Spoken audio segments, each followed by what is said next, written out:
Ombi langu Bwana nifike kwako, ijapo njia zangu ni nyembamba, nitembee nawe Yesu Mwokozi wangu, dhoruba zijapo nitazishinda.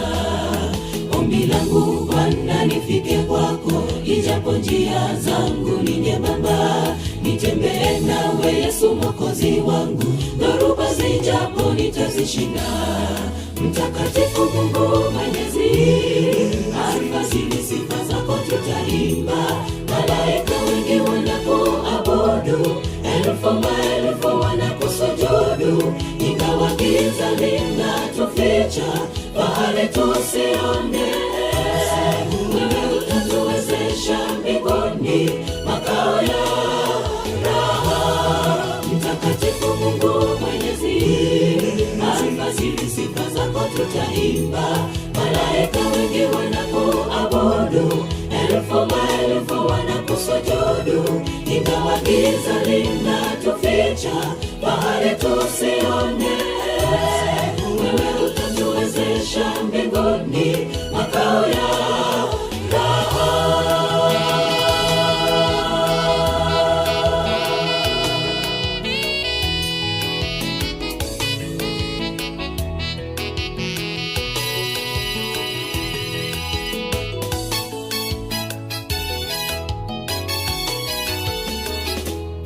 Nitembee nawe Mungu, unene nami kwa upole, ingawa njia sioni, pana dhoruba baharini, mitego ya miguu elfu, ukinishika mkono, anasa kwangu hasara, tautika msalaba, hata mji wa Zayuni nitapata pumziko, hata mji wa Zayuni nitapata pumziko. Mji wa Zayuni nitapata pumziko, mji wa Zayuni nitapata pumziko, mji wa Zayuni nitapata pumziko, mji wa Zayuni nitapata pumziko. Mtakatifu Mungu Mwenyezi, alfajiri sifa zako tutaimba, malaika wengi wanapoabudu, elfu maelfu wanakusujudu, ingawa giza linatuficha, fahari tusione. Wewe utatuwezesha mbinguni, makao ya raha. Mtakatifu Mungu Mwenyezi, alfajiri sifa zako tutaimba, malaika wengi wanapoabudu, elfu maelfu wanakusujudu, ingawa giza linatuficha, fahari tusione. Wewe utatuwezesha mbinguni, makao ya raha. Mtakatifu Mungu Mwenyezi, alfajiri sifa zako tutaimba, malaika wengi wanapoabudu, elfu maelfu wanakusujudu, ingawa giza linatuficha, fahari tusione. Wewe utatuwezesha mbinguni, ingawa giza linatuficha, fahari tusione. Wewe utatuwezesha mbinguni, makao ya raha. Mtakatifu Mungu Mwenyezi, alfajiri sifa zako tutaimba, malaika wengi wanapoabudu, elfu maelfu wanakusujudu, ingawa giza linatuficha, fahari tusione. Wewe utatuwezesha mbinguni, makao ya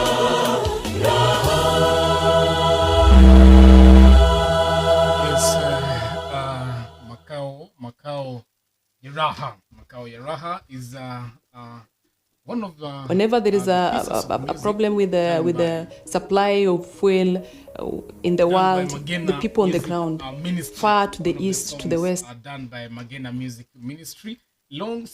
Several years ago, these are the songs that brought them to the limelight. This is one of the choirs that was the pioneer of youth choirs in this new era, or rather new generation. You see, music has revolved. Music has revolved from time, can we really say time immemorial? Time immemorial ni kitambo sana, but kuna generation ya kitambo na generation ya sasa. And so Magena Main Ministry, or rather Magena Main Youth, as they were known before, was one of the choirs that walifanya mambo mazuri wakati ule. And so in that case and manner, we shall be having their full story today live here on our show. Na basi karibu asante. In that case and manner, allow me introduce to us the show today. Officially talk back with the MC Edel 001, and in a very special way, I'm having my guest of the day, that is Duncan Mbaka. Not just a member of Magena Main Ministry, not just the CEO of Ava Media, but also an advocate of the High Court. Remember, this show is coming to you live from Ava Media, Kenya, in Kisii Town. Ava Media is located in Elimu Center, hapa ndani ya mji wa Kisii. Na basi bila kula muda mrefu, wacha nimlete mgeni wetu atusalimie na tuanze kipindi cha siku ya leo. Dan. Yes. Mambo vipi? Poa sana. Uko mzima? Niko salama. Karibu sana kwenye kipindi. Asante. Mwanzo asante kwa kuturuhusu sisi tufanyie show hii kwa sehemu yako ya kazi. Karibu. Vipi? Wenzetu wanataka kukujua. Who is Duncan Mbaka? After the introduction, we shall pray, we begin the show. Duncan Mbaka ni mzaliwa wa Kisii. Baba yangu anaitwa Charles, mama yangu anaitwa Jelia. Hapa tu Kisii pande za Magena. Nimesoma katika shule ya Cardinal Lutunga High School. Nimesomea chuo kikuu cha JKUAT. Nikaingia Kenya School of Law. Nikawa wakili. Sasa nafanya kazi kama wakili. Mimi ni Mwadventista, kanisa Magena Main SDA Church.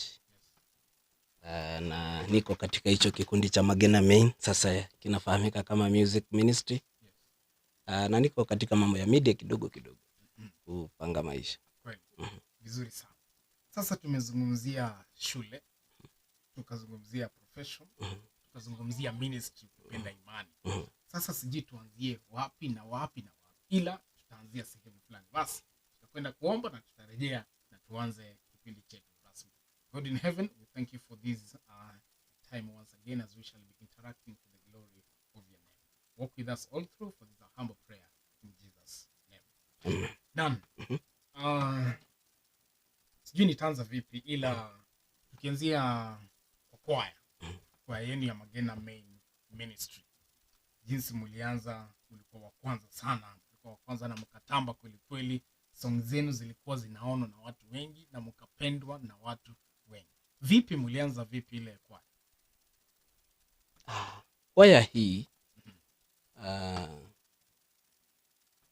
ilikuwa kwaya katika kanisa, ile kanisa ya Magena Main SDA Church, na tulikuwa vijana pale. Ni kitambo, ni miaka ya 2008, mahali hapo katikati.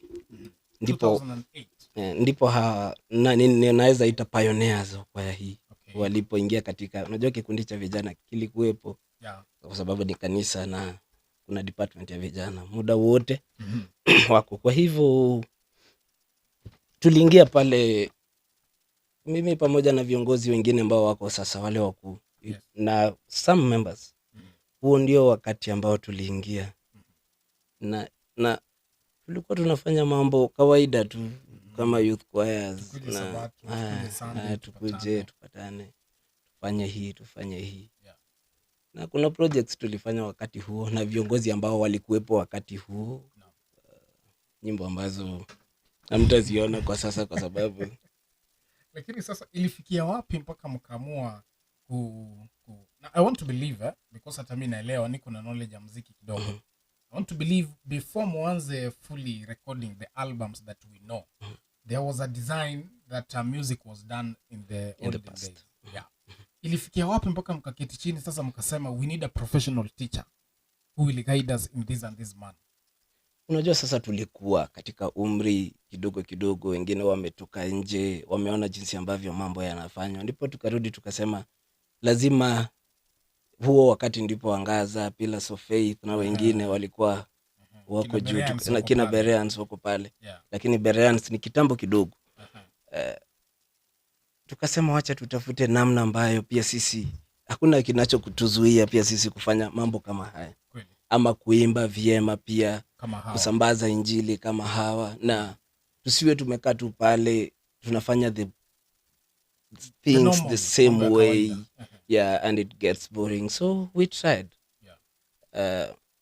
First of all, we tried creating our own songs, and we thought mahali tumefika, yes, we have knowledge, but we might need some external input.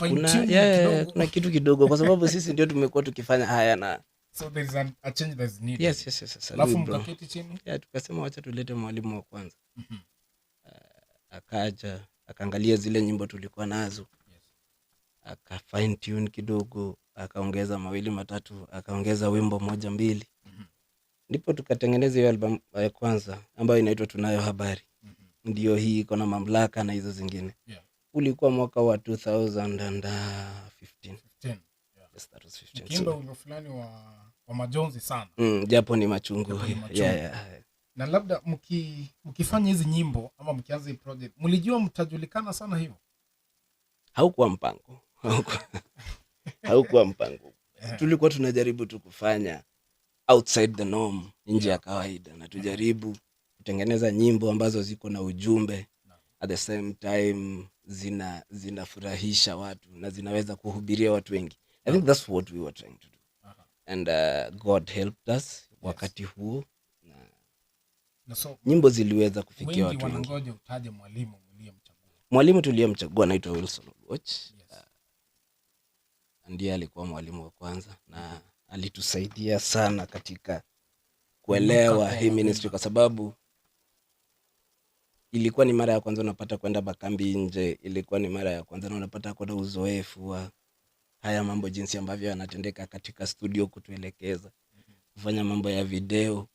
Alikuwa pale anachangia, ni kama anakuwa director at the same time, kwa sababu anawaelewa vizuri. So alitusaidia sana, alikuwa muhimu katika progress yetu. Na labda ili wachukua muda kiasi gani ku transit from the older ways of doing music to the current one?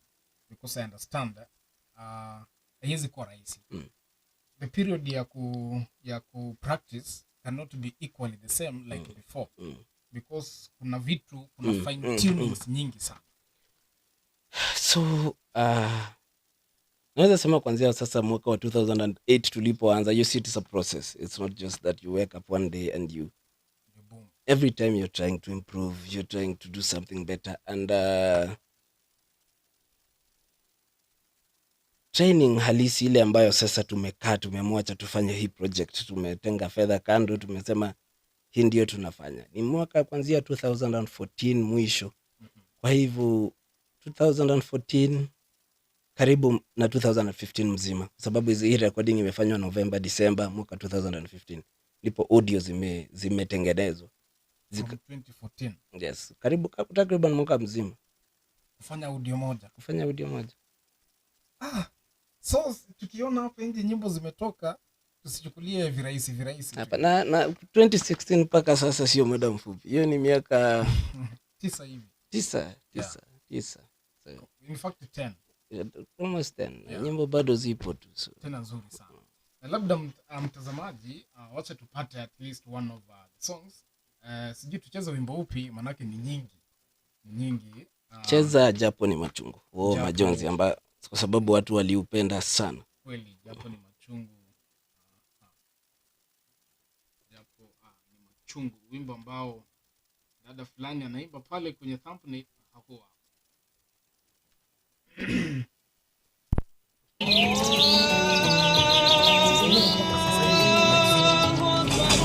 Na huyo ni mwe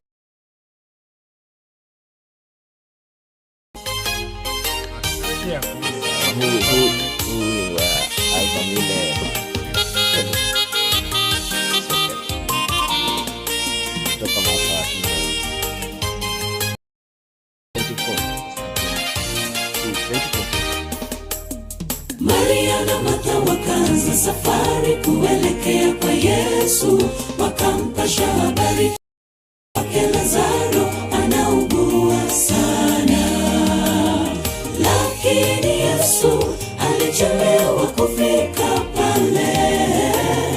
Lazaro aliaga, huzuni na kilio vilitanda kwa kupoteza mpendwa wao, lakini Yesu alipofika mambo yalibadilika.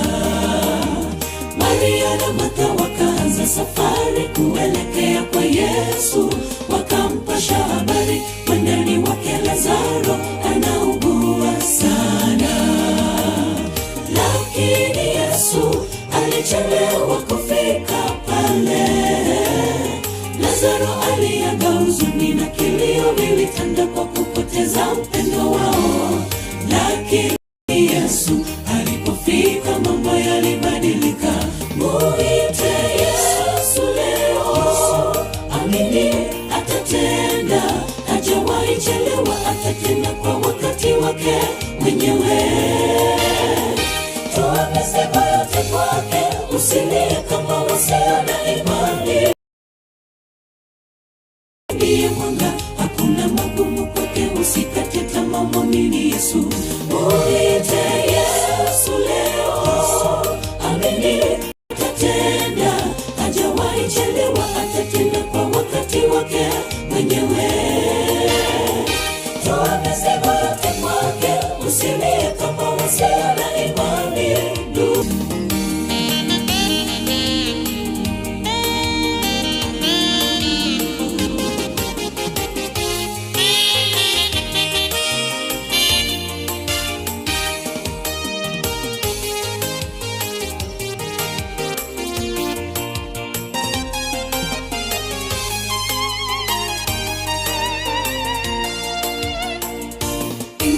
Umesumbuliwa na magonjwa sana, karibu wakata tamaa.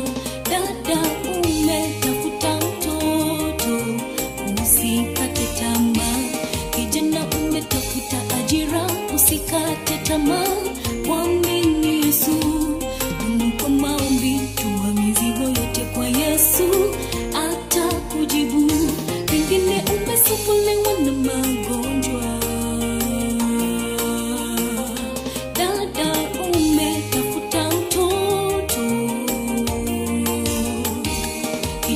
umetafuta ajira, usikate tamaa, mwamini Yesu. Kwa maombi, toa mizigo yote kwa Yesu, atakujibu. Muite Yesu leo, amini atatenda, hajawahi chelewa, atatenda kwa wakati wake mwenyewe. Toa mizigo yote kwake, usilie kama wasio na imani. Ndugu, kwenye giza yeye ndiye mwanga, hakuna magumu kwake, usikate tamaa, mwamini Yesu. Muite Yesu leo, amini atatenda, hajawahi chelewa, atatenda kwa wakati wake mwenyewe. Toa mizigo yote kwake, usilie kama wasio na imani. Ndugu, kwenye giza yeye ndiye mwanga, hakuna magumu kwake, usikate tamaa, mwamini Yesu. Muite Yesu leo, amini atatenda, hajawahi chelewa, atatenda kwa wakati wake mwenyewe. Toa mizigo yote kwake, usilie kama wasio na imani. Ndugu, kwenye giza yeye ndiye mwanga, hakuna magumu kwake, usikate tamaa, mwamini Yesu.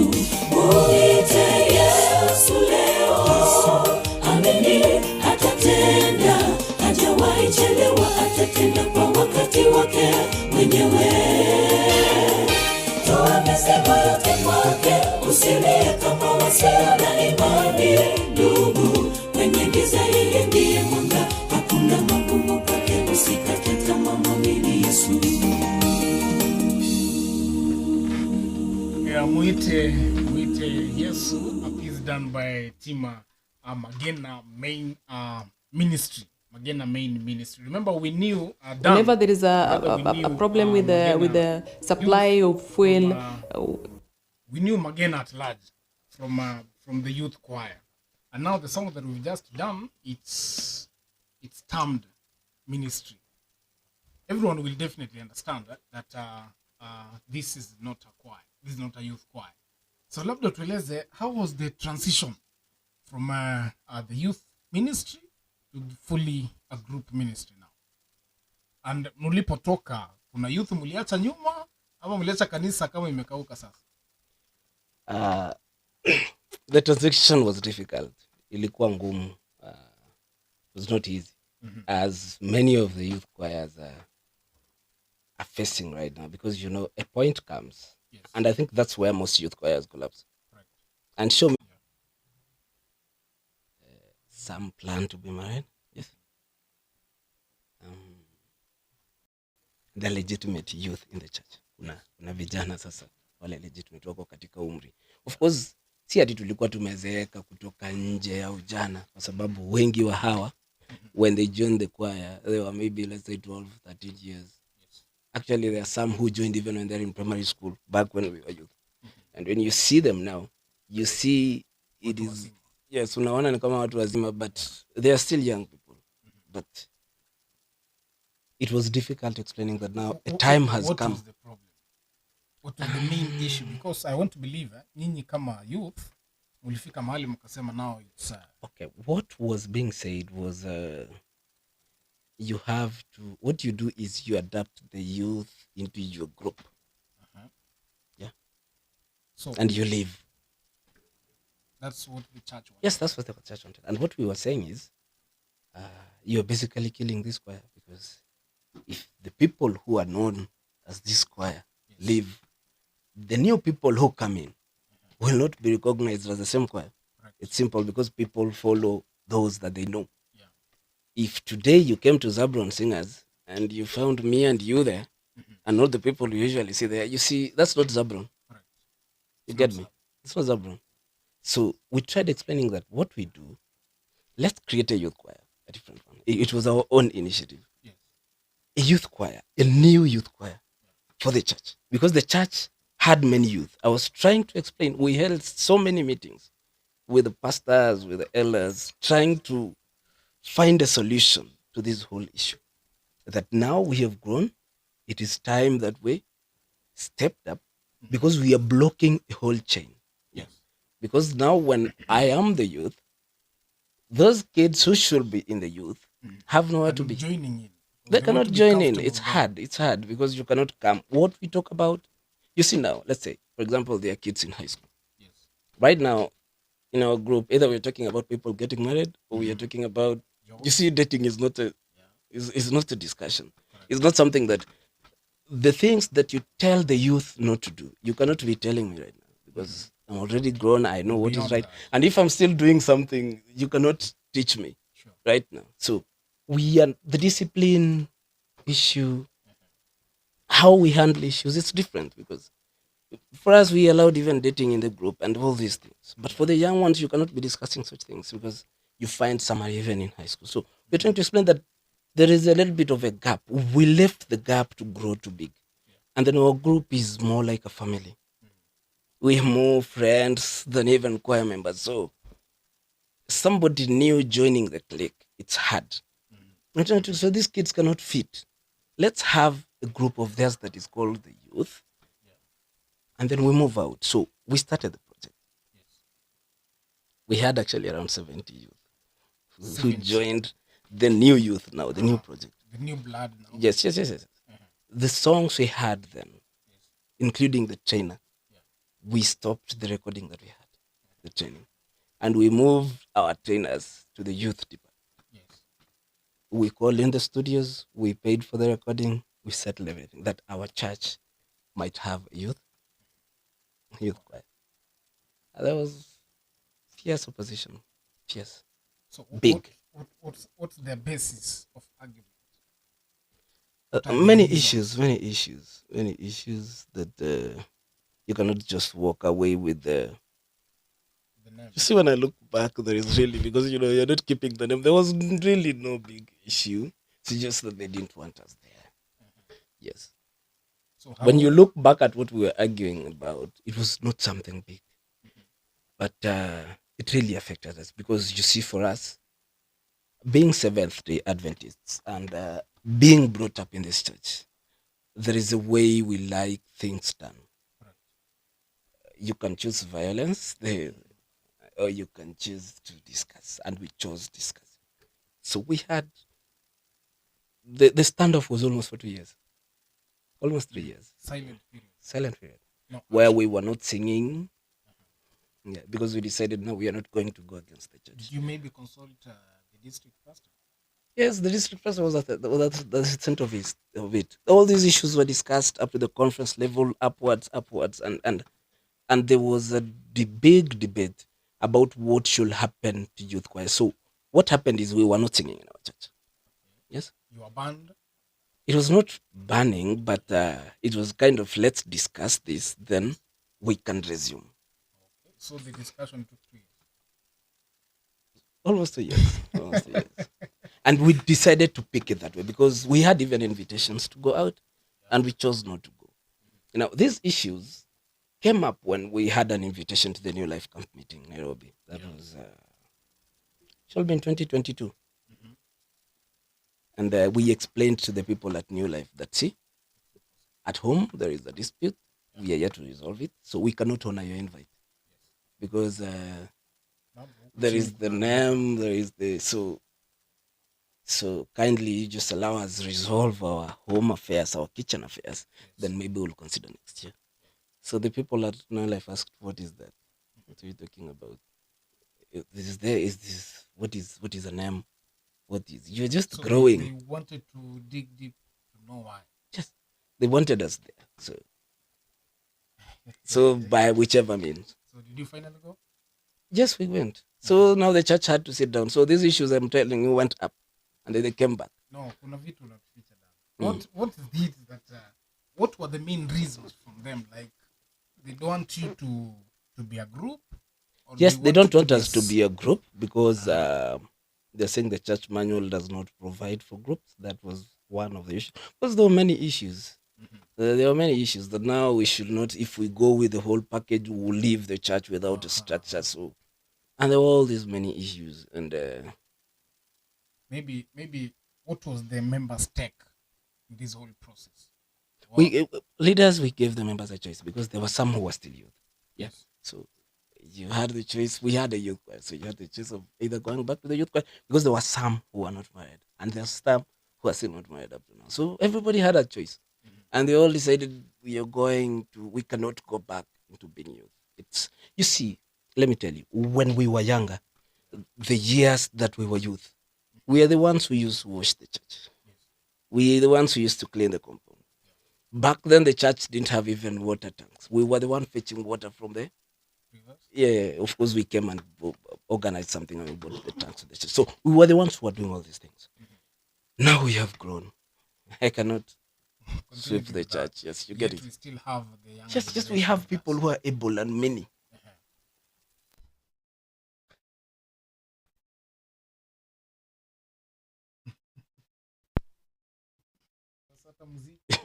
Kuna muziki kwa flash.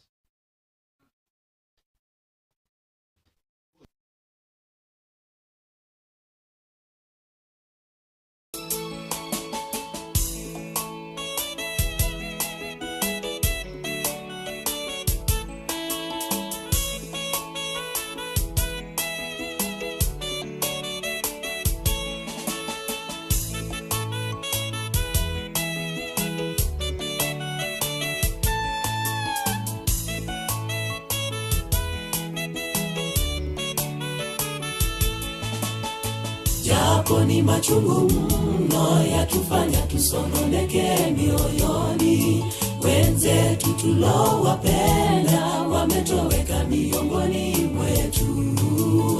Jambo hili gumu kulikubali limekuwa balaa. Ee Bwana, ingilia kati, utufariji, utupe rehema. Sisi ni wana wako, twakuhitaji wakati huu.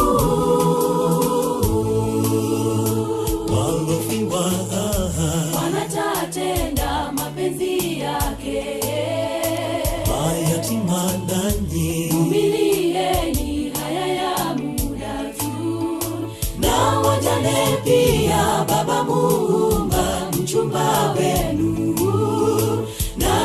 wa Kristo tuwaombe kwa Baba awatimizie, watimizie. Hatuna sababu ya kulala kwao. E Bwana wajua kwa nini kayaruhusu tutiriri kwapo, machozi tatupanguza, tatupa uwezo wa kustahimili kifo. Hatuna sababu ya kulala kwao. E Bwana wajua kwa nini kayaruhusu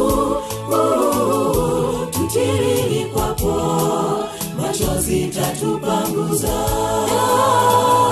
tatupa uwezo wa kustahimili kifo.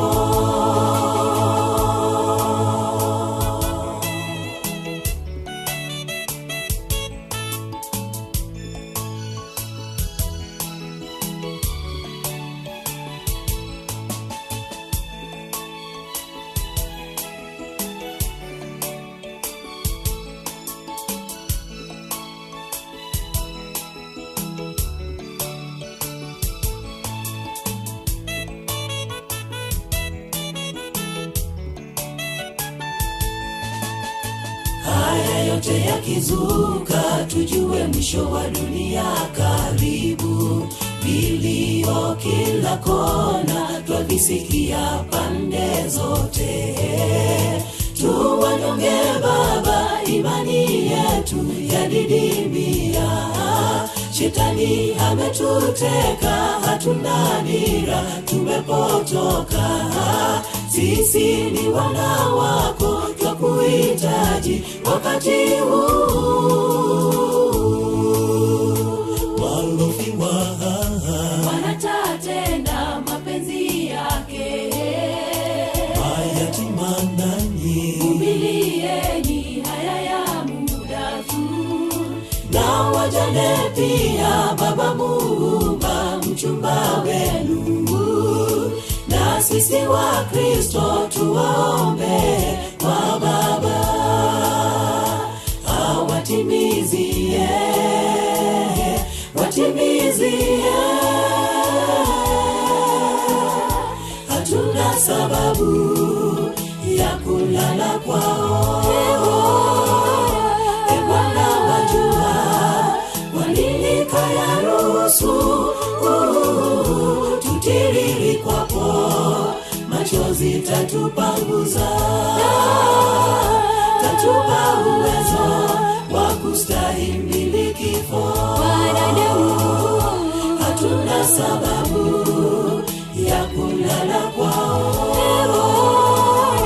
E Bwana wajua kwa nini kayaruhusu tutiriri kwapo, machozi tatupanguza,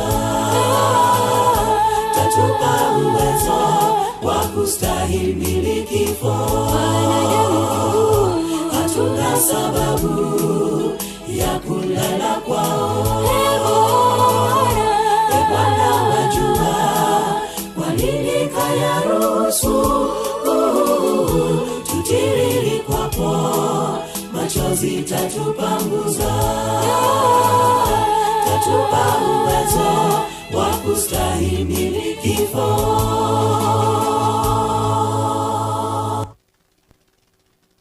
Yeah, one of the heaviest pieces Magena youth or rather music team ever produced. This song ukisikiza nakumbuka kipindi fulani hivi when this song was out, that is back in 2015-2016, one of our church members in West had lost a child. And so tulikuwa tukikwenda kule kila jioni to console, to stand with his family. This song day in, day out. A very heavy song. And one of the songs that brought you to the library. Written by Phyllis. Ah, This lady who sang was someone who composed the song. amazing job. Anyway, welcome back. We experienced a short technical hit, but we are back now. Let us proceed with our show. Done. Yes. Sasa mkakwenda kwa a short break. It was so short because I think it was during the whole COVID period. That's 2020. Actually, this issue was resolved around August of 2020. Low battery. Please charge. Yes, roughly around August 2020. Yeah, that was last year. So that was last year. But before then, you had formed the ministry. Yes. So how did you go around? So I was explaining that now we are trying to explain that we can't be youth. You can't call me youth, and there is a young one in the church who needs the space I'm occupying. I have to move out. They were saying that the church only recognizes the church choir, so you should move to the church choir. I was saying, how do I fit? What we have been working on, how does it continue? Yeah, are you telling me? See, it was not making sense. My mom is in the church choir. I am in the church choir. You won't feel comfortable. Yeah, it's not even. So the issue went on for a long period of time. Now, as I was explaining, now during the invitation to new life, now it affected the big people now. They became concerned. Yes, they became concerned, the people up there in the hierarchy of the church, because what is happening there? Where did these people go? Where have they been silent for this long? And then calls came in from up, and the issue was quickly resolved. What's this you call it? From the hierarchy of the church, yeah. It was above the conference, because at the conference there was a standstill. Please So charge. Nothing was happening, nothing was moving. hiyo maneno tunaongea, you see, you cannot leave the church without youth. You see these people, they were saying you have to find a way to nurture the youth. Telling them I cannot nurture them when they're with me. They have to form their own group where they understand. You see, this we are not even of the same generation. Yeah, these kids, when I was in the youth, when I joined the youth, probably they were being born maybe, and yeah. You see, so there was that issue. So, but thank God it was resolved, and I'm glad that we chose to handle it peacefully, because at the end of it, we we were recognized. Now that's what we were looking for. So Under the Magena Main SDA Church. How did you get the resolution? How did you arrive? Well, now the church board sat. It agreed. We were attending very many meetings regarding this issue, both at the conference, at the church, with the pastor, with the elders. So after the church board met, then there was a meeting with the general church leadership. Now, not just the church board, just every leader in the church, to discuss this matter, because it was also dragging the church behind, because we were also active members of the church. And you see, when there is such politics in the church cannot even progress. So it became a concern for everybody that why don't we resolve this? I'm glad it was resolved. There was a board, there was a church meeting. They sat down and they said, now the Magena Main Music Ministry be a group recognized under this church. And so eventually, the solution did not come from us. It came back to the... Yes. You see, that's the beauty with the Seventh-day Adventist Church. Somebody somewhere cannot sit down and make a decision on behalf of a church. Yes. The church, even the pastor cannot make a decision on behalf of the church. Right. The church board has to sit down, and then the issue has to be moved to the church business meeting, after which such an issue has to be adopted. Yeah, and that's how that issue was resolved. The church also has a youth choir now. I'm glad it's doing well. The ministry is there. Actually, the YVM is also a registered group under our church. There is another group called Magena Gospel Workers. It's also affiliated under our church. Now we have the Magena Church Choir. We have the Magena Youth Choir. We have the Magena Ambassadors. We have even the Women Ministry, which is also a choir. And we also have a Widows Choir, all of which have recorded. I think now we are working on the Adventist Men Choir and maybe the Children's Choir, which needs some work. Otherwise, the church might end up having maybe 15 choirs also. And that was our dream, that the church grows. And this, you see, choirs are membership. Sure. If each choir has 30 people and you have 15 choirs, be sure you have more than 500 choirs. And choirs have structures. Choirs have rules. You have to attend the choir, you have to attend the church. It's not like when somebody is not a choir member, siku anachoka kuji. As when we're choir members, you have to come because you have responsibilities. And these choirs are the strength of the church. Look at the churches with strong church choirs. All of them. They're up there. Find any church that has a strong choir, strong church choir. You will find it high up. So, a very beautiful ending, Rango. Maybe, did you happen to lose any member during this run? No. All No. Yes. You see, as I told you, we are a family. We are more than a choir. We have Your bonded. bond is Yeah. strong. Yes. Violent bond. Yeah. That spread years. You see, we spent our youth together. I'm talking about count from 2008 to now. How many years are those? Not 20, you can't. Yeah, somewhere around 15, 16, yes. So these people joined the choir probably 12, 13 years. Hawa tumecheza 14, na wao, 15. tumeenda shule na wao. Yes, tumekana tukaingia wao. kwao na wao. Wameingia college, tukaingia college, tukarudi nyumbani, tukaendelea, tukasoma, tukamaliza, tukaanza kazi, bado marafiki. Tunakula meza moja, Your bond is very strong. yes. Mpaka sasa watu wameoa, mabibi zetu wako kwa kwaya. When talking about ndoa, a good number of you, what I'm saying here, a good number of you married amongst the choir, married amongst yourselves. Maybe can you talk slightly about dating amongst the choirs? Now, not just about Magena main ministry, stretch far. That is not true. People tend to think that. No, we can count. Let's begin That's with you. not what I'm saying. What I'm saying is,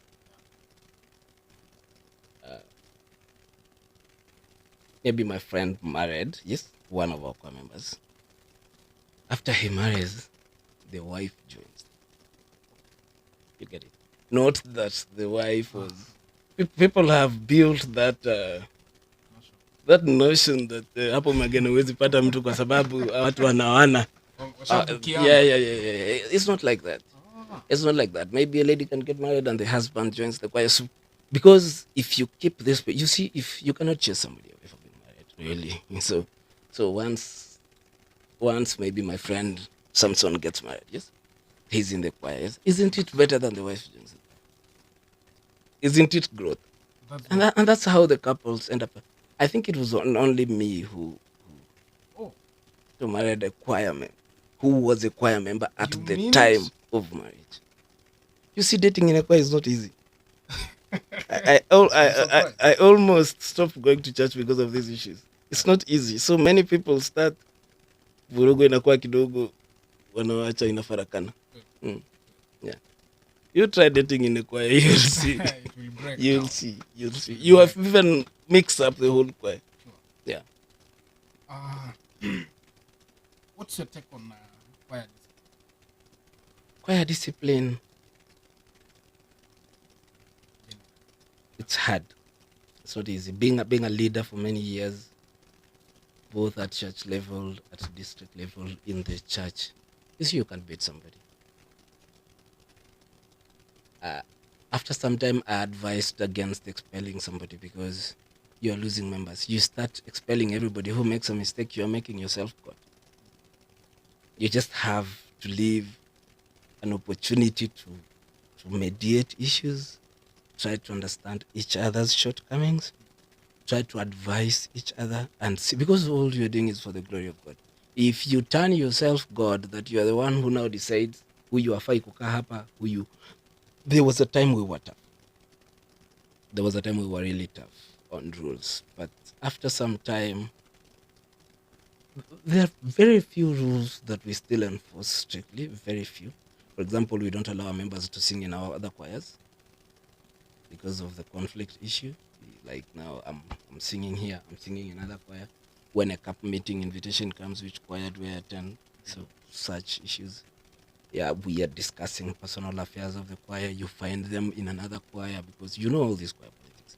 So they have few ground rules that still are enforced very strongly, but hizi zingine kidogo kidogo mnaongea, mnaita mtu, mnawacha hii maneno hii, this is small things, we are beyond this. Nobody has time to be sitting cases in church over other people. So what helps us is, I told you, the bond that we have built. It's easy to discuss issues with friends. If I'm in the wrong, my friends will come to me. There will be no issue that now I'm the leader, you cannot correct me. No. Oh, maybe so and so ni kiongozi mkubwa, you cannot correct him. No. They can't tell me, Dan, siku hizi ukuji training vizuri. You sort this and you solve it easily rather than so these are advantages that come with choirs that have been around for some time. You see, this longevity is not easy. When you see a choir around 10 plus years, those people are doing something right. It's not easy. It's not easy holding a choir together for this long. You see these choirs, you say he's squeezy mekufa, he says it's not easy. You wait. These people that are saying awa wamekufa, give your choir the next 3 years. It's not that I'm alluding to choir's death or something, but choir is not easy. It needs a lot of sacrifice. It needs a lot of. You see, when we were students, you see the same way we joined together is the same way we grew up. So people are going to college. Just you don't determine which college anybody is going to. I mean, Nairobi, another friend is in Nairobi, another friend is in Mombasa, another. If Samson here went to the military, just around the same time. So you're broken, literally, as a choir, because everybody has gone. So you have to find a way of trying at least 1 weekend a month to be able to attend. So it was financially taxing. I used to even live in Nairobi. I worked the first few years of, I say like 3 or 4, I was living in Nairobi. And Friday evening home, Sunday night, I had to quit the job because it was not coming. And for family, not just ministry, but for family also. Yeah. So it needs a lot of sacrifice. It's expensive. These uniforms you see people wearing, they're not cheap. Sure. They're not. People look at people wearing uniforms, they think, elfu moja, elfu mbili. It's not cheap. Those uniforms go 4,000, 5,000, up to 10,000. You see people here, you see Msani dressed well. Those uniforms, I can tell you, they are 10 to 15,000. Yes. So some people have sacrificed for these things to happen. This video shooting is not cheap. In the beginning, you have to sacrifice everybody. Nothing comes cheap. Maybe right now it's easier to do these projects because I'm not saying we are financially stable. I'm just saying there are a few more pockets and you can bring. At least we've grown. People have. Yes. In the beginning, we relied on sponsors and donors, and they really picked us up. People from Kenya, from the US, from Australia, just worldwide, from China, from the UK, from Germany. They're always donating. Nimewanunulia uniform hii, nimelipia hii production. And it really kept us moving. And I think that's why I always say that just encourage the choirs, because without that encouragement, without that support, it's really hard for people to continue doing what they're doing. It's really hard. You see, for example, today you are doing a show and there's nobody watching. Just you unaona pale juu 0-0. Tomorrow you do the same 0-0. I want to see. After a week, maybe you might try that. Maybe watakuja, but after a week you'll say,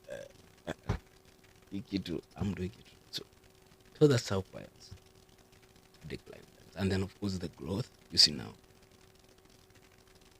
So maybe moving far from that discussion.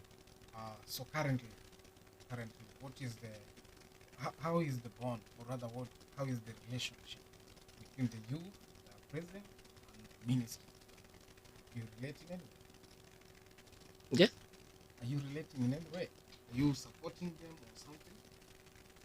The ministry, the Magena Main. You see what happened. The youth are under the church. Yeah.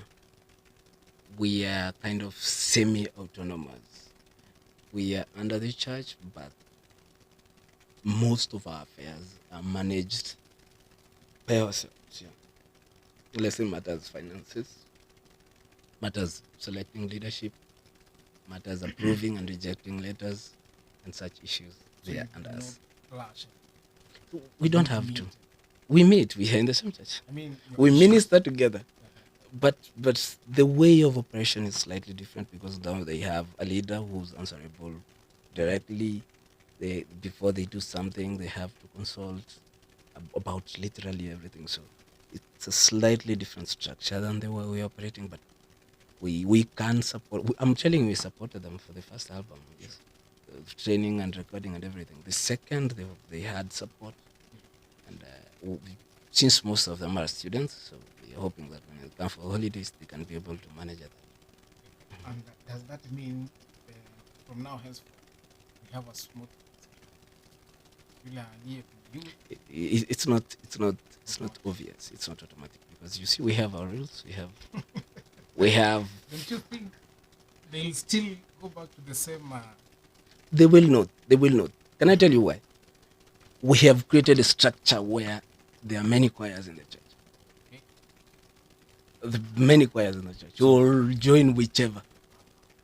If somebody wants to join us, we won't say no. Why would we? Why would we? Why would we? Yes, no reason. Yes.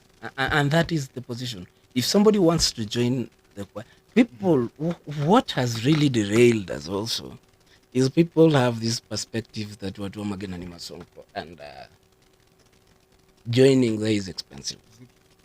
It's not. It's not a lie. God's grace is with us. How do I put it? People say that maybe the uniform you're buying, these uniforms are expensive. If I come, okay, before I can, and it's not always the case. You can come in and buy at your place. We actually don't even have registration fees. You come, and if you can blending in is usually the biggest issue, but everything else is just fine. Everything else is just fine. Nice. Now, we've exhausted a good bit of the music part of your life. And maybe my last question. Maybe at one point do you think you will come to higher? Why? Maybe we'll be singing up to heaven. Why retire? You can only do it here, then continue in heaven. You don't have to. And if you're not actively singing, you can support music ministry in various ways because you can touch lives. I have seen people sponsor choirs. Somebody cannot sing, but they are offering transport to a choir. They are offering uniforms to a choir. That in a way, they are participating in the growth of the music. I'm happy now there are many choirs. There are different varieties of music. There are different choirs coming up, growing. And it's a good thing that we have all this music. There was a time we had just a few choirs you listen to, and once the playlist is done, now the playlist is big. You have to listen to choirs from different places. You have to enjoy music. Actually, right now, I don't know if it's because we've been doing this for long, but we prefer sitting down and listening to music rather than the singing. And being from the older generation, we are also trying to how do I say it? To adapt. To fit in. Yes. Because you see, music changes. That's the funny thing about music. Sure. Far from that, tabia za lawyers, rather advocates. First, what's the difference between the two? A lawyer and an advocate. It's the same. It's the same. I think it's just, you see, a lawyer is a layman language. Advocate is some countries refer to them as attorneys. Some, like the UK, differentiate barristers and solicitors, but basically it's the same thing. An advocate is a lawyer. Why None. Not any other field. Because you see, there is much that is needed. Being a lawyer, being an advocate, or rather that. But we also have people who believe manze hizi jobs za kukuwa lawyer manze ni kutetea mtu aliua mtu. Unamtetea mpaka anafika pale mtu alikuwa innocent, kesi inakuwa turned upside down. Mwenye alikuwa guilty anaturn kuwa innocent. Does that affect you in any way? That's a philosophical question, but it never really has a direct or a conclusive answer. Because yes, there are people who defend people and they know this person has committed this crime.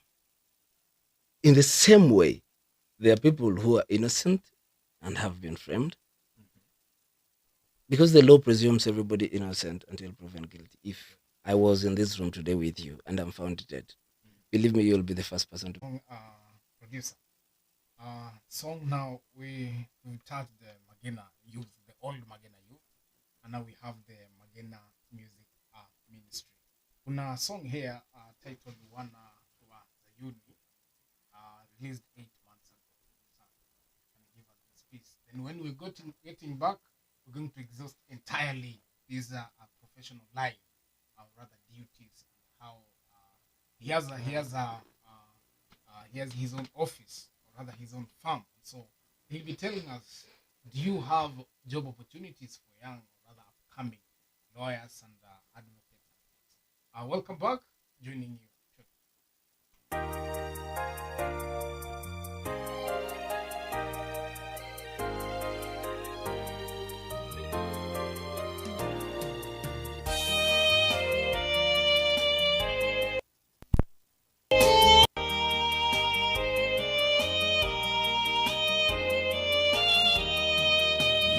Sayuni wamefurahi, binti za Yuda washangilia, ameketi juu ya makerubi, njoni mbele zake kwa wimbo, ingieni malangoni mwake, neema zake ni za milele, na uaminifu wake kwa vizazi na vizazi.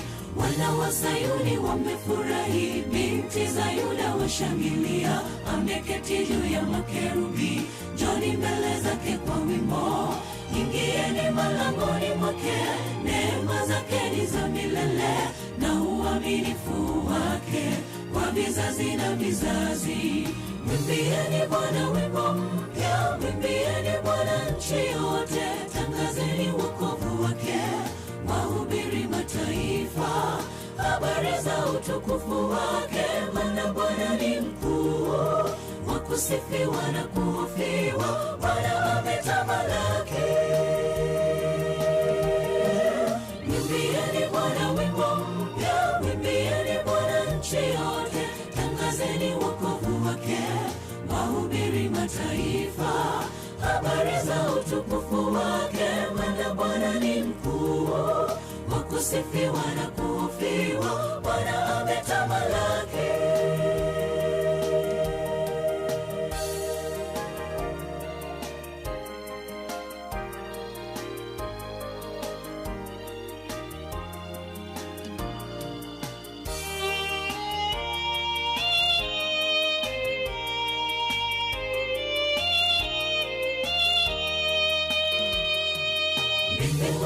Furahi, shina ishangilie, sisi wamefurahi, nari ni wame, shamba shangilia, yote wituni, ife kwa furaha, mbele na wimano, mbingu na safurahi, shina ishangilie, sisi wamefurahi, nari ni wame, shamba shangilia, yote wituni, ife kwa furaha, mbele na wimano. Mwimbieni Bwana wimbo mpya, mwimbieni Bwana nchi yote, tangazeni wokovu wake, wahubiri mataifa habari za utukufu wake, maana Bwana ni mkuu, wa kusifiwa na kuhofiwa, Bwana ametamalaki.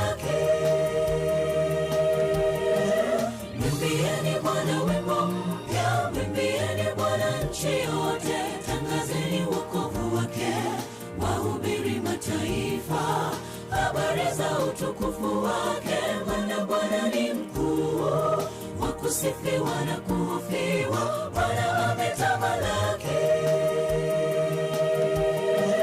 Mwimbieni Bwana wimbo mpya, mwimbieni Bwana nchi yote, tangazeni wokovu wake, wahubiri mataifa, habari za utukufu wake, maana Bwana ni mkuu, wa kusifiwa na kuhofiwa, Bwana ametamalaki.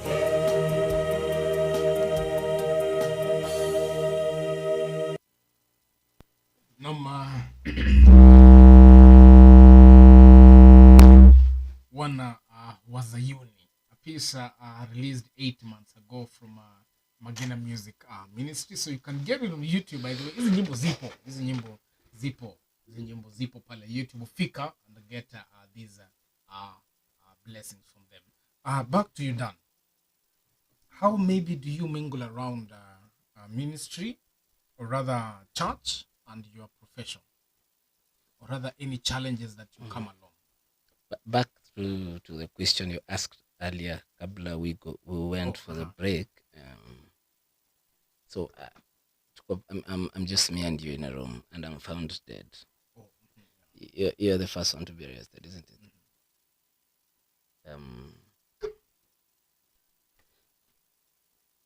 it? If everything goes according to the law, you'll be jailed. But if you get a lawyer, he might help you to get out. Is that lawyer in the wrong? No. Has he committed anything wrong? No. Hasn't. In the eyes of everybody, you kill me. That's what everybody will believe. Isn't it? So it's not, everything is not always how it looks. I'm not defending the crooks, because every profession has this. Hata fundi wa simu, fundi wa nguo, fundi wa iko na wakora. And just like that, even the legal profession iko na wakora. You might have had a bad experience with one, but it doesn't mean all of them are bad. And number two, personally, because of my beliefs and my strong beliefs, especially on religion, I do not take criminal cases. I do not take criminal cases because of this, what we just brought up. Because it's always a matter of pain and pain. If somebody is jailed, the family is. If somebody goes free, the victim's family are in pain. So there is really no, and the law is big. It's a big field, ranging from basically anything. So people like me chose to go the commercial way, where we only deal with matters of contracts, matters of debt recovery, madeni mtu hajalipa, umefanyia serikali kazi haija kulipa, and I help you recover, signing of agreements, land cases, matters that, and I'm happy that this crop of lawyers is coming up who have learned to advise the truth. If you come to me with a case and I feel haina uzito, I'll just tell you point blank, it's tutaharibu pesa and we'll end up. I had some election petitions my way, and I told these guys, hii kesi yako, yes, you have a point, but it's too small. I'll eat your money and you'll lose anyway. Ngoja miaka 5 and wanakasirika, anasema wewe hujui kazi, they go to another one, the answer is the result is the same. Ameungua pesa, stress, 2 years in, hata hiyo pesa angeweka for the next election. So a new crop of lawyers coming who advise the truth, and that to the young professionals, to the people who are still in the legal education, just learn. It's easier to say. You don't have to, because hii kesi once unaichukua, it will just be stressing you. You'll just be fighting. So you just advise the client, these are your chances. Should we fight or matuache? What do you think? Ultimately, it's the client's decision. Ikimwambia section hii kesi ni haina uzito, lakini kuna mahali hapa kidogo tunaweza jaribu tuone kama tutapenya. If you want us to take that way, fine. If you don't, fine. But I try as much as possible. It's hard. It's hard because in this profession, ni mtu amekosea mwingine. It's not like some other jobs. Hii profession, usually by the time somebody comes to you, there is a dispute.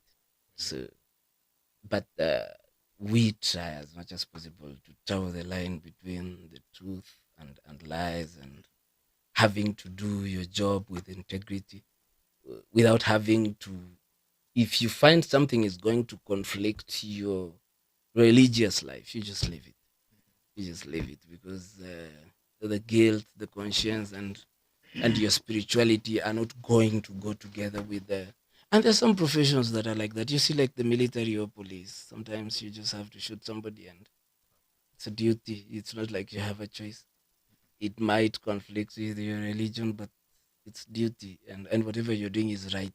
It's not that it's wrong. It's not that it's wrong. So there are these professions, and we have to understand that we have Christians who come from from these professions, and we just have to understand that work is work, and kanisa ni kanisa. You don't always have to bring them to find a way of having them clash. Lazima. All have to work. Yes. Correct. Man has to work. Now, the second question was about. We'll come back to it. What's your family? Does your family understand your profession? Like, unaweza kuja nyumbani na kesi fulani, then mke wako akueleza, babe, hapa kidogo utatoboa kweli? I don't like discussing my professional work with family, because you're just putting onto them burdens that they don't have the capacity to deal with. If I explain to you something today, you might probably take very long to understand, who misunderstand it and there is also the confidentiality bit. What you talk to a lawyer remains between yourself and the lawyer. If I tell somebody else, that will be breach of the confidentiality rule. So I try as much as possible to differentiate work and family. Family should be where you go home and rest, not where you go and start stress za kazi, stress za kesi, trying to make people understand, people who are not in that line. And probably if your wife was a lawyer, you can debate, unaona aje hii imenisumbua, hebu angalia hiyo file uone, but it's not always the same. So kazi inabaki kwa ofisi. Duncan Mbaka, advocate, I don't know, a farmer. Yeah, it's Mbaka and Company Advocates. It's a law firm. Been around for some time. Initially briefcase, but I think Hava Media Studios Kenya is a media company offering photography and videography services, of course, countrywide. It came from the passion I have for creating, you see, for coming up with something that is more of inventing, more of creating something that is not there, yeah, rather than working on what is already existing. It's like what you're doing now. It's something that I really have a passion for, that you come up with something that has not been there, yeah, and the media gives you an opportunity to listen. I think your job must be very nice, because you have a chance to listen to all these stories, listen to all these perspectives, and present it to others. And so we came up with this because it gives opportunity. First of all, it creates jobs. Then it gives. When I do things, I don't always look at the business bit, because, and I will advise anybody to do that, because if you start doing something looking at the money, when the money is down, you will not be able to work. Or when the money is not there, you will not be able to work. So we try every day. We continue growing. We continue growing every day, and we are hoping that we will transit into bigger company with more facilities, more services, and many other things. So it's a. I'll not discuss the entire project here, but it's bigger than it. The dream is bigger than what we can see now. Yes. So we actually expect More, bigger than what we know now. Maybe we get one of your favorite songs from the ministry now. Your favorite song out of this ministry, and then we'll come back to one more question as we end the show for tonight. When we were still youth, but it was video shot when we were ministry, and it's a song that speaks to my heart. Written by? It's written by myself, but put into music by Phyllis. So you to really work hand in hand. Yes, we did. Welcome. Let us have Roho wa Bwana song.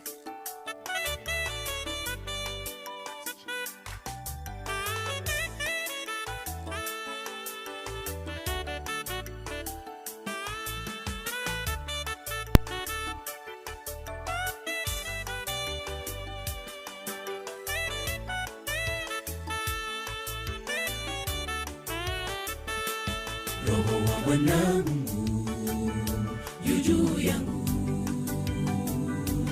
maana amenitia mafuta ni wahubiri wanyenyekevu habari njema. Amenituma kuwaganga mliovunjika mioyo, kuwatangazia mateka uhuru wenu, kuwafariji mliao, kuwaonya mlopotea, kuwatia moyo wadhaifu, kuwatia nguvu wanyonge, na kuhubiri amani. Roho wa Bwana Mungu yu juu yangu, maana amenitia mafuta ni wahubiri wanyenyekevu habari njema. Amenituma kuwaganga mliovunjika mioyo, kuwatangazia mateka uhuru wenu, kuwafariji mliao, kuwaonya mlopotea, kuwatia moyo wadhaifu, kuwatia nguvu wanyonge, na kuhubiri amani. Msiogope, maana Mungu yu nanyi.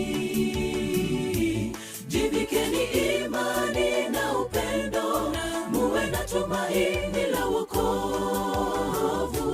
Mungu wetu wa neema awatakase, awalinde, awatunze, awahifadhi na awabariki. Msiogope, maana Mungu yu nanyi. Jivikeni imani na upendo, muwe na tumaini la wokovu. Mungu wetu wa neema awatakase, awalinde, awatunze, awahifadhi na awabariki.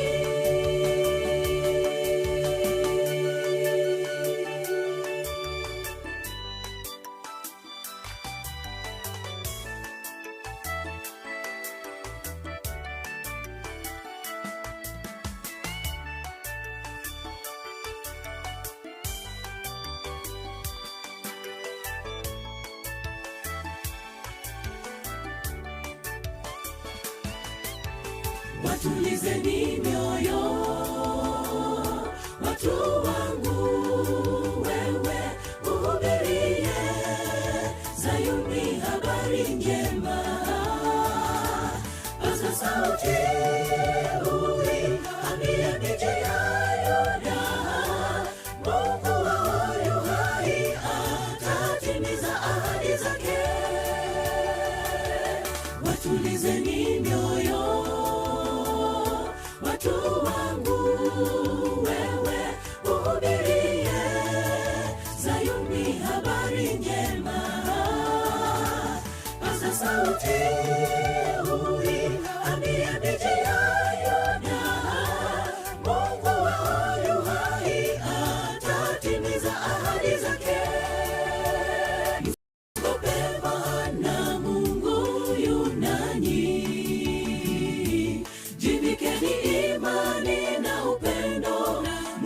tumaini la wokovu.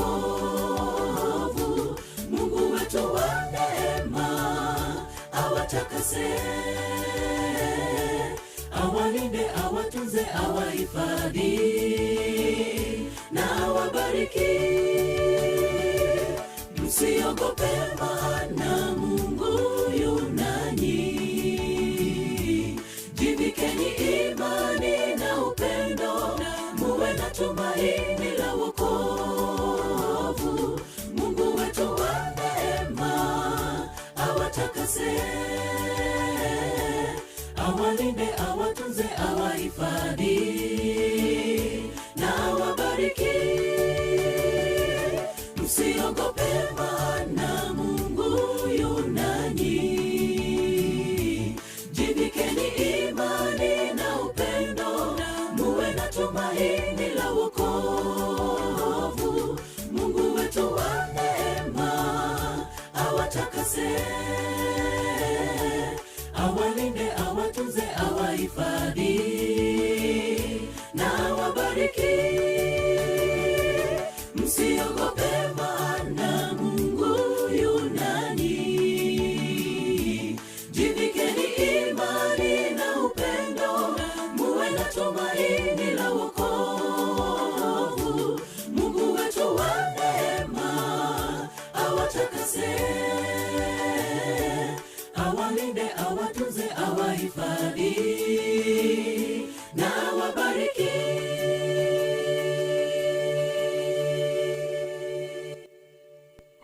Welcome back. The song that I just played here is Roho wa Bwana juu yu nasi.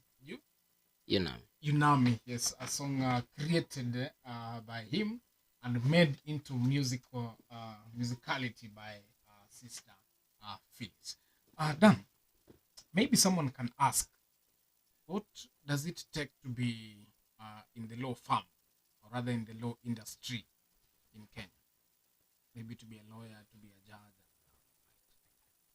Well, to be a lawyer, you first of all have to qualify to go to university, the normal qualifications, and then you must have B plane.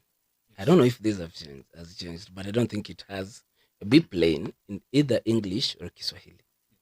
Either or, it's not both, just one of the languages.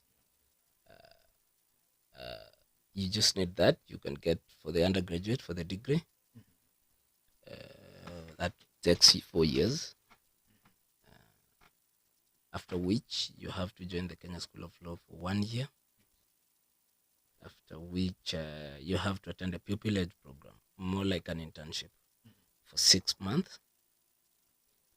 After passing the Kenya School of Law, after which and finishing the pupillage, then you apply to be admitted to be an advocate of the High Court of Kenya, to the Chief Justice. So a process that takes roughly 6 to 7 years. 6 to 7 years, thereabout. But it's not easy to finish within 6, so must be 7. And if you fail once or twice, I have known friends who took 10 to 12 years to complete. It's not easy, but it's a good profession. It's not bad. Kila profession iko na pesa. Every profession has what it depends on at what scale you're doing it, and because I know lawyers who don't have much money, and I also know lawyers who have to be super rich, so it's not the same. And then being a judge or a magistrate, I think needs around 2 years practice. Then you apply the different levels of magistrates, and that's for the smaller cases. I think the chief magistrates downwards. So, not chief magistrate, resident magistrates. That's where you have 2 years. Then you grow up the ranks, just like in government. Just you grow up the ranks. For judges, you have to be practicing for more than 15 years. After which you apply, but you must also have contributed to the profession, either by writing books, being a lecturer or something. But eventually for judges, it's 15 years. For these other magistrate positions, you just apply. Yeah. Maybe do you have a plan to be a judge in the future? No.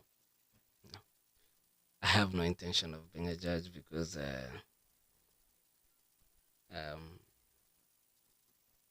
how do I put it? I would not like to be the one to decide life or death for somebody. I get it. Yeah, because there's no way you gain happiness through making one happy and making one sad. Yeah, when you sleep at night, I don't even know how they sleep, but they are also do not condemn them. Understand that they're also working, and if you've made a mistake, you have to go to jail. You don't have to go around blaming the judge or the magistrate who condemned you. Yeah. Family. I'm married to Lillian. She's also a member of the group, and I have one daughter, Kayla. And, yeah, that's my family. Generally, what can you advise someone who is yet to get married? Or rather, according to you, that's question number 2. According to you, how is marriage? Huku nje kuna notions nyingi sana. Marriage is nice. Marriage is nice. That's what I could say. Of course, it has its challenges.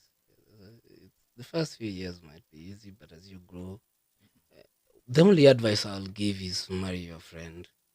It's easier that way because a point comes when. So no, it's not only the love. There is more than that. So marry a friend, somebody you'll be able to sit down with and mchape story, mchape mshene, and keep going. If you don't marry a friend, even forgiving will be hard. Hata akikosea, because makosa inatendeka. Ukikosea hataelewa, akikosea hautaelewa. So just marry our friend. Don't just rush into marrying because you feel the time has come. You will end up with the wrong person. Marry somebody you connect with. There is that chemistry between you. Just make sure it's a friend. Kuna watu wanapenda kusema ati huyu nimezoeana naye sana, huyu ni best. That is now the good one for being a wife. If you take things too seriously, you'll stay a few years, and then after that you'll be cohabiting. It will no longer be a marriage. Mtakuwa mnaonana hapo. Amazing. Maybe your final remarks. My final remarks regarding the choir or regarding myself? Generally. Let me start with the choir. Yes. Let's support our choirs. Let's support our choirs. Let us support each other. Let us not be. There is no need for competition in this ministry, because you see, this is a vineyard, the vineyard of the Lord. We are all digging towards the same. Yeah. For example, we are workmen in a vineyard. I might even stop and go to bring you some food, because you're making us rich when you see choirs doing what they're doing. Know that it's not easy. Most people think it's fun. I used to watch Musani produce music every Friday. Yes, we enjoy, but nobody knows what it takes every single week. It means you are spending almost that full week doing that production. Choirs, we take a lot of time to produce an audio. Not so much. Yeah, so people are working within 1 week. They're managing an audio, they're managing a video. And then you are there in the comment section, unasema leo wametoa mbaya, leo wamevaa hii, leo. Let us learn to encourage our groups. They face a lot of challenges. They have to sacrifice. They spend out of pocket a lot. And it does not pay. It does not pay because we are in ministry. It's not like the pastors. You see, the pastors are paid salary. But for us, we just, in actual sense, we are spending in this ministry. So there are a number of challenges. Let's keep God first. Let's work hard, all of us. If you can support a choir, please do. Whichever choir you like. You don't know how, please do. Whichever choir you like.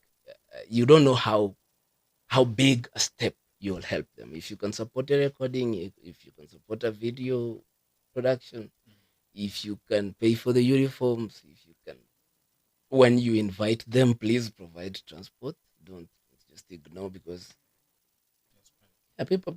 people started saying that we are very proud because we will not come if you don't offer the transport. But now imagine, there was a time most of us were students. We have invitations literally every Sabbath. Where are we going to get the money from? To come. You see, you are looking at yourself as a church, inviting us yourself. you don't know that there was somebody else last week who was also looking at themselves. Yeah. So when all of this come together, this choir cannot manage. Eventually, you have your members running away or not attending functions because it's becoming very expensive. So when you invite a choir, except when it's choir, because you see when a choir is inviting another choir, you don't expect them to have any resources to host you. But if it's a church inviting a choir, please do provide, facilitate them to reach you guys. Ndio mtaacha, you will be encouraging these choirs, and then donate to choirs. Whichever is your favorite choir, just help them in one way or another, because when you support them, they are able to reach others. And you see, music preaches differently. Music has more following. So if we put our hands together, support our choirs, support our ministries, support our groups, I think we'll grow, all of us. Yes. And then a final word to you: continue doing what you're doing. It's not easy. It needs a lot of sacrifice, and I encourage you to continue working. I know your dream. I know your dreams, because I also have similar, and I hope that God blesses you, that you reach the levels that you intend, and may God bless this program. Thank you so much. We also appreciate you honoring our invitation to come to this show, and you accepting us to come to host this show in Ava Media. For perfect photography and videography, Ava Media is located in Umoja Elimu Center, ndani ya mji wa Kisii Town. Knock in on from Sunday to Friday. Yes, from Sunday to Friday, 8 a.m. Working hours. You'll get quality services from this point. And so this brings us to the end of our talk back show tonight. We having another show right after this. We shall be hosting Adams Ovini, a videographer, photographer, video director, and composer, or rather music. Keep tuned in. Remember, this is your number one online Adventist media, and remember to subscribe to our channel. I've been your host, Edel, and my guest, Duncan Mbaka.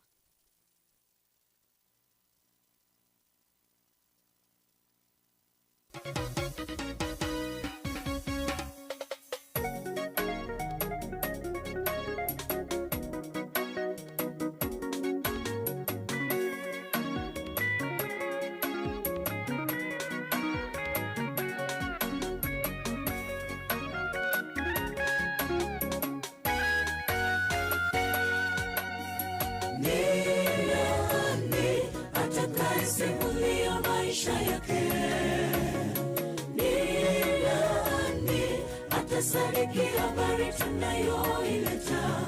Maana amekataliwa na wanadamu, alikuwa mbele zake Mungu kama mche mwororo, na kama mzizi katika nchi kavu. Hakuwa na umbo wala uzuri,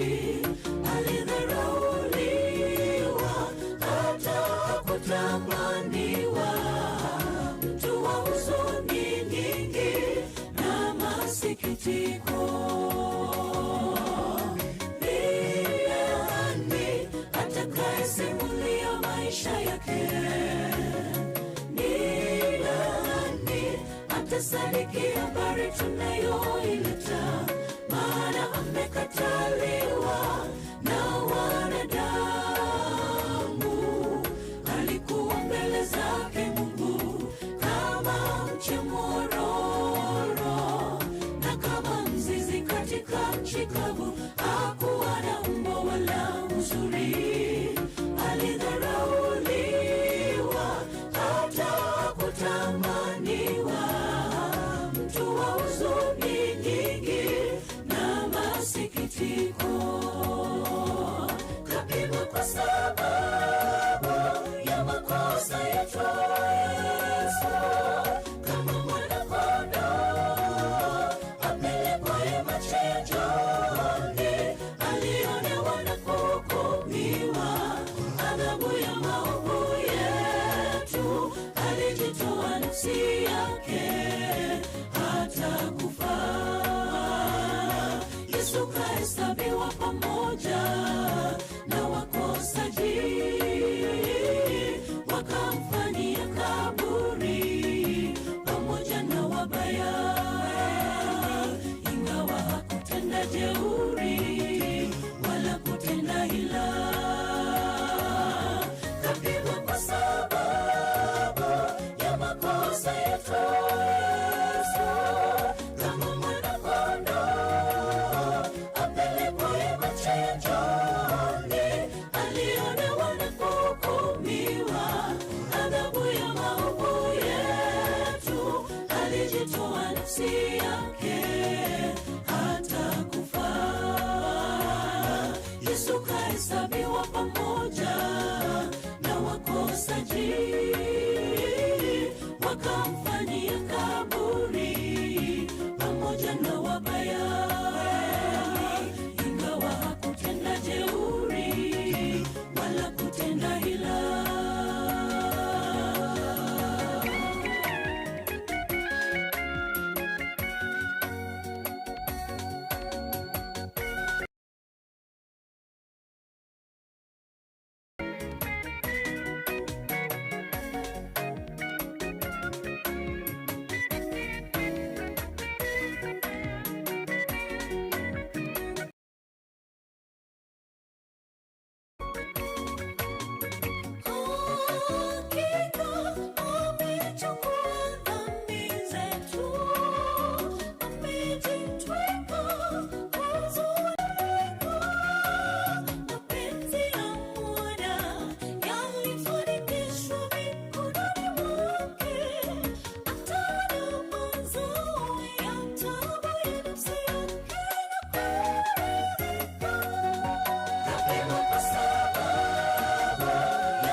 kahesabiwa pamoja na wakosaji,